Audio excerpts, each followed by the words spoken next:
സാധാരണ വീടുകളിലൊക്കെ electrical maintenance എന്ന് പറയുന്നത് വലിയൊരു ബാധ്യതയാണ്. പക്ഷേ നമുക്ക് വീടിന് അധികം പഴക്കം ഉണ്ടാവില്ല. സ്വിച്ചുകളൊക്കെ എന്നാൽ പഴയ മോഡലും ആയിരിക്കും, വുഡൻ ബോക്സ് ആയിരിക്കും വെച്ചിരിക്കുന്നത്. അതുപോലെ തന്നെ സ്വിച്ചുകളൊക്കെ ഹൈലൈറ്റ് ഷീറ്റ് ആയിരിക്കും, പഴയ മോഡൽ സ്വിച്ചൊക്കെ ആയിരിക്കും. നമുക്ക് ഇതിനെ എങ്ങനെ ഏറ്റവും ചിലവ് കുറഞ്ഞ രീതിയിൽ ഒരു പുതിയ ഒരു ലുക്കിലേക്ക് എങ്ങനെ കൊണ്ടുവരാം, അതാണ് നമ്മുടെ ഇന്നത്തെ വീഡിയോ.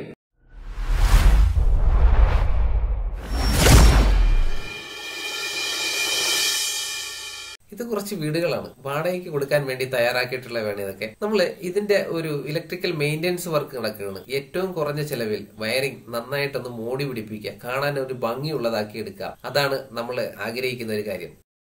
നമസ്കാരം, ഞാൻ ബിജുവർജുൻ. നമ്മുടെ ഈ പുതിയൊരു വീഡിയോയിലേക്ക് പോകുന്നതിന് മുമ്പ് എന്താണ് നമ്മൾ ഉദ്ദേശിക്കുന്നതെന്ന് പറയാം. അതായത് പഴയ വീടുകൾക്ക് നമ്മൾ സ്വിച്ചൊക്കെ ഒന്ന് മാറി ഒരു പുതിയൊരു ലുക്കിലേക്ക് കൊണ്ടുവരണം എന്ന് പറയുമ്പോൾ മൊത്തത്തിൽ ഒരു ഇടിച്ച് പൊളിച്ചൊരു പണിയുടെ ഒരു ആവശ്യമായിട്ട് ഇങ്ങനെ ആവശ്യം മുന്നിലോട്ട് വരാറുണ്ട്. പക്ഷേ അതിൻ്റെ ഒരു എസ്റ്റിമേറ്റ് ഒക്കെ നോക്കുമ്പോൾ വലിയൊരു എമൗണ്ട് നമ്മൾ ഒരു എസ്റ്റിമേറ്റ് ഇടുകയും ചെയ്യും. ഇതിനെ നമുക്ക് സാമ്പത്തിക ഇച്ചിരി കുറവാണെങ്കിൽ നമുക്ക് അതിനെ എങ്ങനെ തരണം ചെയ്യാം, പുതിയൊരു ലുക്കിലേക്ക് എങ്ങനെ കൊണ്ടുവരാം, അതിനെപ്പറ്റി നമുക്കൊന്ന് വിശദമായിട്ടൊന്ന് നോക്കാം. നമ്മുടെ വീഡിയോ കാണുന്ന എല്ലാവരും വളരെ നല്ല സപ്പോർട്ടാണ് എനിക്ക് തന്നുകൊണ്ടിരിക്കുന്നത്. വളരെ ചെറിയ അല്ലെങ്കിൽ തന്നെ കുറഞ്ഞ സമയത്തിൽ കൂടുതൽ വ്യൂസ് നമുക്ക് ഓരോ വീഡിയോയ്ക്ക് ലഭിച്ചുകൊണ്ടിരിക്കുകയാണ്. നിങ്ങൾ നമ്മുടെ വീഡിയോസ് ഒന്ന് നോക്കിയാൽ കാണാം, അതിൽ കുറഞ്ഞ സമയം കൂടുതൽ വ്യൂസുമാണ് നമുക്ക് ലഭിച്ചുകൊണ്ടിരിക്കുന്നത്. ഇത് വലിയൊരു സപ്പോർട്ടായിട്ട് തന്നെ ഞാൻ കാണുന്നു. അതിനൊരു പ്രത്യേക നന്ദി ഞാൻ നിങ്ങളോട് അറിയിക്കുകയാണ്. ഇപ്പോൾ നമ്മൾ പറഞ്ഞു വരുന്നത് എന്താണെന്ന് വെച്ചാൽ, ഈ ഒരു സ്വിച്ച് ബോർഡ് കണ്ടല്ലോ, ഈ ഒരു സ്വിച്ച് ബോർഡ് ഇപ്പോൾ കാണാൻ നല്ല ഭംഗിയില്ലേ, നല്ല ഒരു മോഡുലാർ ടൈപ്പ് തന്നെയാണ്. മോഡുലാർ ടൈപ്പ് സ്വിച്ച് ബോർഡാണ് ഇരിക്കുന്നത്. ഇത്തിരി വലിപ്പം കൂടുതലുണ്ടെന്നേ ഉള്ളൂ.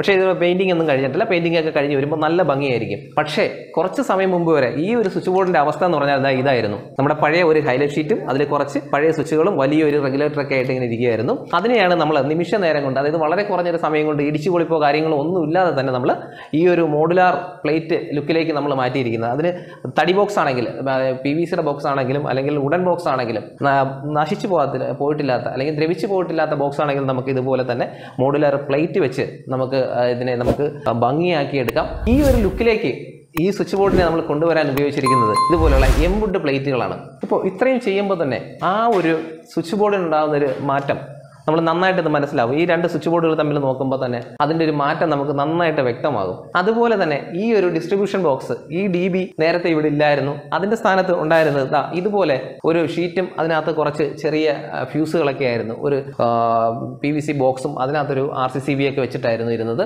അതിനെ നമ്മൾ പുതിയൊരു ലുക്കിലേക്ക് കൊണ്ടുവന്നിരിക്കുകയാണ്. അതിനെ നമ്മൾ ഈ അതിൻ്റെ കവറും കൂടെ ഇട്ട് കഴിയുമ്പോൾ പുതിയൊരു ലുക്കിലേക്ക് വരികയും ചെയ്യും. പെയിൻറ്റിങ് കഴിയുമ്പോൾ നല്ല വൃത്തിയായിട്ടിരിക്കുകയും ചെയ്യും. അപ്പോൾ ഇത്തരത്തിൽ നമുക്കൊരു മെയിൻ്റനൻസ് വർക്ക് വരുമ്പോൾ, ഇതിപ്പോൾ ഒരു ചെറിയ ഒരു വീടാണ്. ചെറിയ വീടെന്ന് പറയുമ്പോൾ ഒരു 2 ബെഡ്റൂം, ഹാള്, സിറ്റ് ഔട്ട്, ഇത്തരത്തിലുള്ള ഒരു ചെറിയ വീടാണ്.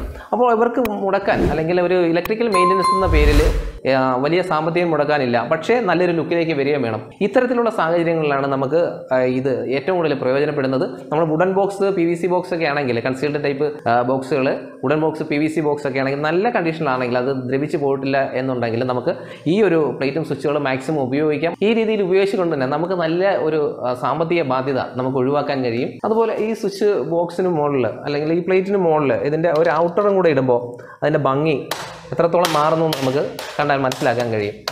ഇത്തരത്തിൽ നമ്മൾ പുതിയ ഒരു ലുക്കിലേക്ക് കൊണ്ടുവരുമ്പോൾ നമ്മൾ ഇൻസുലേഷൻ റെസിസ്റ്റൻസ് നമുക്ക് എത്ര ലഭിക്കുന്നു ഒന്ന് നോക്കാം. അപ്പോൾ നമുക്ക് മെഗർ ടെസ്റ്റ് ചെയ്യുന്നതിന് ആവശ്യമായിട്ട് നമുക്ക് ഇതിൻ്റെ ഫേസ് ന്യൂട്രൽ നമുക്കിപ്പോൾ RCCB ഓഫ് ചെയ്തിട്ടുണ്ട്. പവർ സപ്ലൈ ഇതിനുള്ളിലേക്കുള്ള പവർ സപ്ലൈ നമ്മൾ പുറത്ത് മെയിൻ സ്വിച്ചിൻ്റെ അവിടെ ഓഫ് ചെയ്തിട്ടുണ്ട്. നമുക്ക് ഈ DBയിലേക്ക് വരുന്ന ഇൻപുട്ട് നമുക്ക് ഓഫ് ചെയ്ത് നിർത്തിക്കൊണ്ട് ഈ ഫേസ് ന്യൂട്രൽ, അതായത് വയറിങ്ങിലേക്കുള്ള ഫേസ് ന്യൂട്രൽ നമ്മളൊന്ന് ഷോർട്ട് ചെയ്ത് വെക്കുകയാണ്. അപ്പോൾ നമ്മൾ മെഗർ ടെസ്റ്റ് ചെയ്യുന്നതിന് വേണ്ടി നമുക്ക് ഈ 2 പോയിന്റിലേക്ക്, അതായത് എർത്തിലേക്ക് ഫേസ് ന്യൂട്രൽ ഷോർട്ട് ചെയ്തിരിക്കുന്ന ഈ പോയിന്റിലേക്ക് നമുക്ക് ഇൻസുലേഷൻ ടെസ്റ്റർ ഒന്ന് കണക്ട് ചെയ്യാം. ഇവിടെ നമ്മൾ ഉപയോഗിക്കുന്നത് 500 വോൾട്ടിന്റെ ഒരു മെഗറാണ് ഉപയോഗിക്കുന്നത്. നമുക്ക് ഈ മെഗർ ടെസ്റ്റ് ചെയ്യുന്നതിന് വേണ്ടി നമുക്ക് മെഗറിന്റെ ഒരു ലീഡ് നമ്മൾ എർത്തിലേക്ക് കണക്ട് ചെയ്യുന്നു. അടുത്ത ലീഡ് നമ്മൾ ഫേസ് ന്യൂട്രൽ ഷോർട്ട് ചെയ്തിരിക്കുന്ന ആ ഒരു പോയിന്റിലേക്ക് കണക്ട് ചെയ്യാം. ഇനി നമ്മൾ മെഗറിന്റെ ഹാൻഡിൽ ഒന്ന് കറക്കുകയാണ്.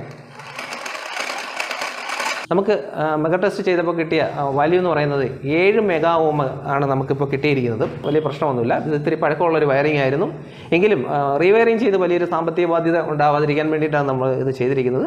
ഇപ്പോൾ 7 മെഗാ ഓം ഒരു അത്യാവശ്യം നല്ലൊരു വാല്യൂ ആയിട്ട് തന്നെ നമുക്ക് കണക്കാക്കിക്കൊണ്ട് ഇത് ചാർജ് ചെയ്യാനുള്ളൊരു മുന്നോട്ട് തന്നെ പോവാം. അധികം സാമ്പത്തിക ചെലവില്ലാതെ നമ്മുടെ വീടിൻ്റെ വയറിംഗ് ഇത്തിരി പഴക്കമുള്ള വയറിംഗ് ഒക്കെ ആണെങ്കിൽ അതിനെ ഒന്ന് ഭംഗിയാക്കി എടുക്കുന്നതിന്, ഒന്ന് മോടി പിടിപ്പിച്ചെടുക്കുന്നതിന് വേണ്ടി വലിയ ബുദ്ധിമുട്ടുകളൊന്നും ഇല്ലാതെ ചെയ്യാൻ പറ്റുന്ന ഒരു മാർഗ്ഗമാണ് ഇപ്പോൾ ഇവിടെ വിശദീകരിച്ചത്. അപ്പോൾ ഈ ഒരു അറിവ് നിങ്ങൾക്ക് നല്ലൊരു അറിവായിട്ട് തോന്നുമെങ്കിൽ നിങ്ങൾ തീർച്ചയായിട്ടും ഈ വീഡിയോ മറ്റുള്ളവർക്ക് ഷെയർ ചെയ്യാം. അതുപോലെ നിങ്ങളുടെ സുഹൃത്തുക്കളെ കൊണ്ടും സബ്സ്ക്രൈബ് ചെയ്യുക. അപ്പോൾ പുതിയൊരു വീഡിയോ ആയിട്ട് വീണ്ടും കാണാം. നന്ദി.